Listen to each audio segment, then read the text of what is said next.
Bonjour à tous, aujourd'hui on est à l'IBC 2018. On voulait voir absolument la Blackmagic Pocket 4K, on sait qu'il y a beaucoup de personnes qui s'intéressent à elle. Elle fait beaucoup de bruit et on a une nouvelle concernant la date de début de shipping. Pour ceux qui ne connaissent pas la caméra, c'est la prochaine caméra Blackmagic, elle est annoncée au NAB, c'est en avril de cette année. Elle fait du 4K, elle est toute petite, c'est la remplaçante de la Pocket, la fameuse Pocket. Monture micro 4 tiers, capteur 4 tiers. Ça va nous permettre de pouvoir mettre des adaptateurs type Metabot Speed Booster pour récupérer une sorte de Super 35. Et elle a plusieurs particularités qui sont absolument incroyables, notamment elle a un dual ISO sensor, c'est-à-dire qu'elle a un capteur qui lui permet de faire deux types d'ISO natifs. Le premier c'est 400, c'est relativement bas. Et le deuxième, c'est 3200. Alors ça vient évidemment avec un petit effet secondaire, c'est qu'on perd un peu en dynamic range en passant dans le ISO 3200. Par contre, il y a un truc moi que je trouve super bien du coup dans la cam, c'est qu'on a la possibilité dans les ISO. Donc automatiquement, on va switcher de 400 ISO en natif et en montant progressivement à 1000, on fait la césure. Et au-delà de 1000, on passe sur un ISO à 3200. Donc concrètement, ça se traduit par quoi? On n'a quasiment pas de bruit jusqu'à 400, puis le bruit monte légèrement jusqu'à 1000. Il descend dès qu'on dépasse 1000, et à partir de 3002, il commence à remonter tout doucement.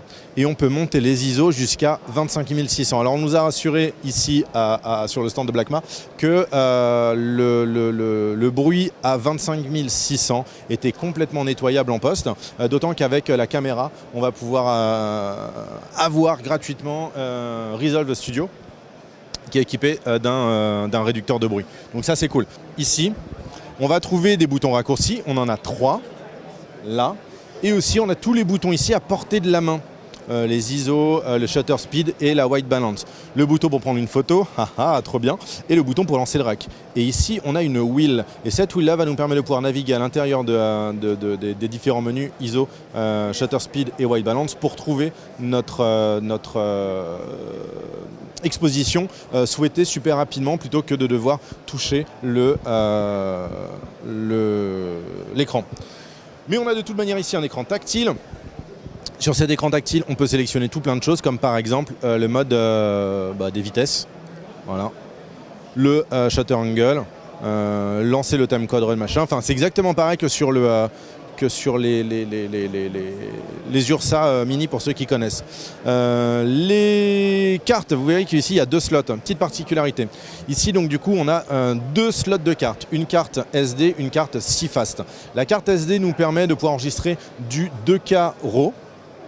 Mais si on veut passer en 4K RAW, il nous faudra utiliser le slot CFast. Et ça va nous permettre de pouvoir monter jusqu'à 4K 60p, donc pouvoir enregistrer 60 images. La caméra est capable de faire jusqu'à 120 images en Full HD en interne. Ici, sur l'autre côté, quelque chose qui est très intéressant également, c'est la sortie USB-C. Grâce à cette sortie, il est possible de brancher un enregistreur externe, un disque dur externe qui pourra enregistrer pareil des très hautes vitesses. Vous remarquerez qu'au niveau des connecteurs, on a été plutôt gâté puisqu'on a effectivement donc, une entrée micro mini jack, une sortie casque mini jack, mais également un micro XLR. Et je pense que ça va être un truc assez sympathique à avoir. On a évidemment la prise d'alimentation et une prise HDMI. On pourra regretter que ce ne soit pas un micro SDI. L'écran ici derrière est plutôt très lumineux, donc ça c'est plutôt cool. Là, on retrouve ici tout un tas de boutons. J'aime vraiment le côté d'avoir tous les boutons ici sous la main, et les boutons sont agréables à toucher, vraiment.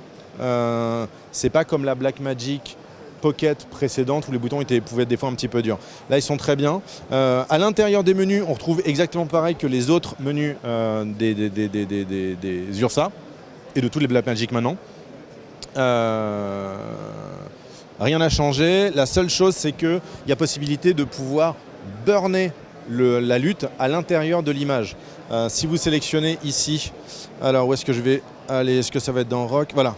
Si vous enregistrez la lutte, ici Record Loop on Clip, et que vous sortez du menu, c'est juste là, vous allez avoir là ici un petit bouton lutte qui va vous avertir que la lutte est vraiment burnée dans votre image. C'est-à-dire que ce ne sera pas une metadata, ce sera comme un picture profile. Voilà, votre lutte, l'image que vous voyez là, c'est l'image que vous allez enregistrer. Vous ne pourrez pas repasser après un mode flat. Mais il y a toujours possibilité évidemment d'importer les luttes qu'on désire. Toujours pareil, c'est dans les luttes ici, vous les importez, vous les exportez, c'est vous qui voyez. Cette cam sera disponible à partir de la semaine prochaine. En tout cas, c'est une caméra qui est cool. Dernière chose, ici en dessous, vous avez la batterie. Ça tourne sur des batteries Canon LPE6, les mêmes que toutes les batteries standards Canon. Voilà, en tout cas, je vais jouer un petit peu plus avec pendant quelques minutes. Si vous avez des questions, n'hésitez pas à le faire savoir ici sur cette page. Et puis, moi, je vous dis à très bientôt sur un autre stand. A plus.